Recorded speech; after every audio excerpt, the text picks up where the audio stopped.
আমলকিতে রয়েছে প্রচুর পরিমাণে ভিটামিন সি, অ্যান্টিঅক্সিডেন্ট এবং ফাইবার সমৃদ্ধ হওয়ায় আমলকি রোগ প্রতিরোধে সহায়তা করে, হজম শক্তি বাড়ায়, ত্বক এবং চুলের উন্নতি করে। এছাড়াও উচ্চ রক্তচাপ এবং কোলেস্টেরল নিয়ন্ত্রণ করতেও সহায়তা করে এবং আমলকি কিন্তু শরীরকে ঠান্ডাও রাখে আর রক্ত পরিষ্কারও করে।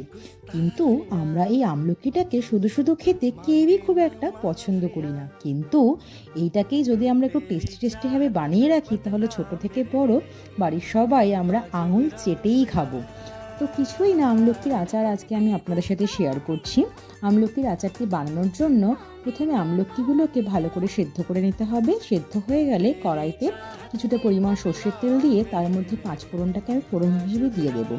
তারপর এর মধ্যে ভিডিওতে দেখানো প্রসেস অনুসারে আমলকিগুলোকে কড়াইতে দিয়ে নুন দিয়ে এবং পরিমাণ মতো গুড় দিয়ে দিতে হবে। গুড়টা যখন মজে আসবে তখন এর মধ্যে পরিমাণ মতো ভাজা মশলা দিয়ে নামিয়ে নিলেই রেডি আমাদের টেস্টি টেস্টি আমলকির আচার।